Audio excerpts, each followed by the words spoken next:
Le processus d'archivage dans l'entreprise, il faut absolument qu'il soit associé au processus de cycle de vie du document. Il faut en faire du processus d'archivage un geste qui soit naturel, mais aussi intelligent pour les collaborateurs de l'entreprise. Quand j'entends un geste naturel et intelligent, en fait, il faut que ce soit pour eux simple d'archiver. Il est en tout cas le seul à pouvoir faire en sorte de ne conserver que ce qui mérite attention par rapport au risque qu'il engendre.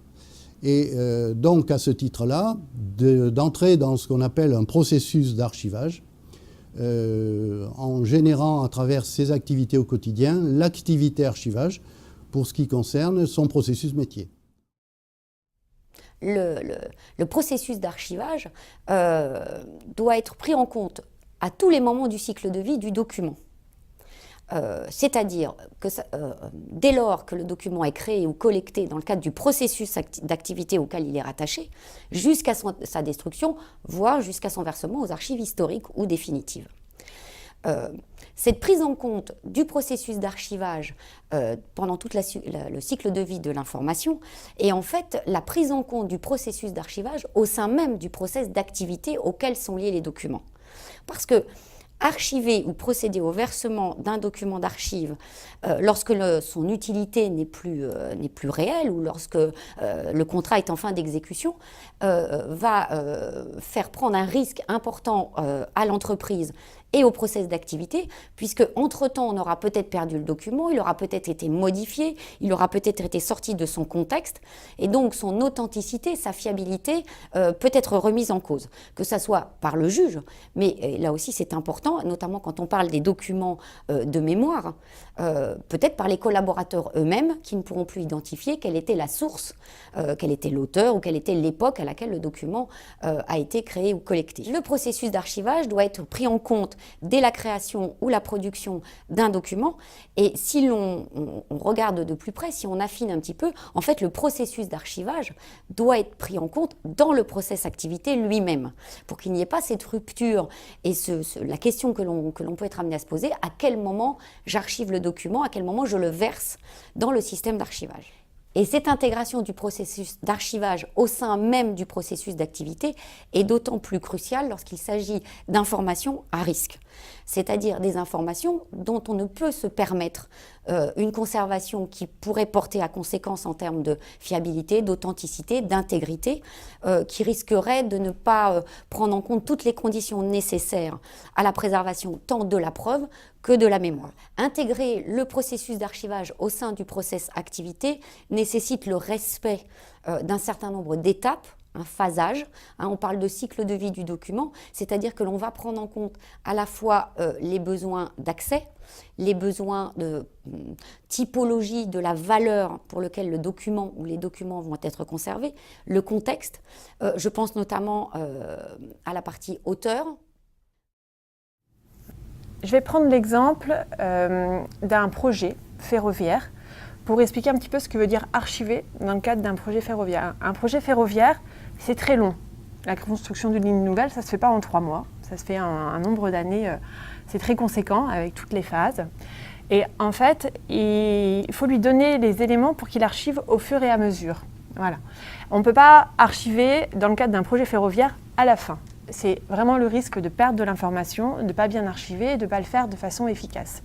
Donc, quand je dis que c'est un geste naturel, c'est-à-dire que c'est un geste qu'il doit avoir dans le cadre du projet. Alors, ça ne va pas être associé à un seul collaborateur, il y a une équipe derrière, il y a des personnes qui ont cette responsabilité d'archivage, et donc c'est associé tout au long du processus, tout au long du projet ferroviaire, le processus d'archivage. On est très loin des idées reçues où, encore une fois, l'ingénieur de l'époque pouvait considérer que l'archivage était une question de logistique. On est très très loin de ces aspects-là, puisqu'en fait, l'archivage est réellement une activité à part entière, un processus à part entière, et qui plus est à dimension transverse, puisqu'il n'y a pas un acteur de l'entreprise qui est directement concerné par ces questions-là. Ce qui est important aussi, lorsqu'on est dans une démarche d'archivage, c'est cette notion de temps et d'appréhension du temps. On pense bien à archiver aujourd'hui, à préserver les documents aujourd'hui, parce qu'ils sont liés de façon directe à un processus d'activité. On a besoin d'un contrat pour formaliser un échange avec un fournisseur ou un partenaire. On a besoin d'une délégation de pouvoir pour pouvoir initier des projets. Et on a besoin des documents projets d'un chercheur pour lancer un nouveau produit. Mais cette notion de temps différé, au-delà du fait que l'on va conserver pour une durée déterminée, définie, on va s'apercevoir que l'utilisation du document demain peut être un petit peu différente de l'utilité que l'on avait considérée au moment où on a versé les archives. Et donc, ça va être pour des besoins de connaissances, des besoins de preuves, etc. Donc, c'est toujours lié à l'activité, mais plutôt comme élément de preuve, plutôt que comme élément d'explication ou de formalisation du travail.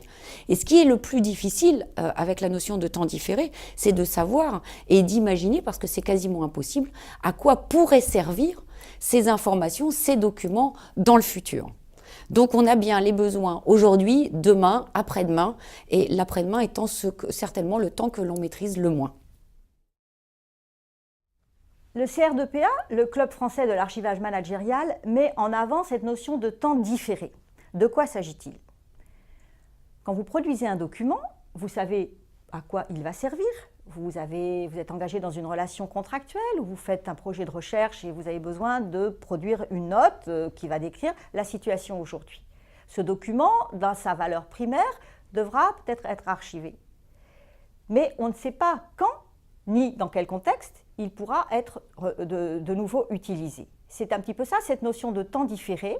On ne sait pas. Et de fait, sur 1000 documents produits, la grande majorité ne servira pas, si je prends dans le domaine de la comptabilité ou dans le domaine d'un processus technique. En revanche, le jour où il y aura un incident qu'on ne peut pas anticiper, là, le document servira et sera très utile. C'est ce qu'on appelle le temps différé.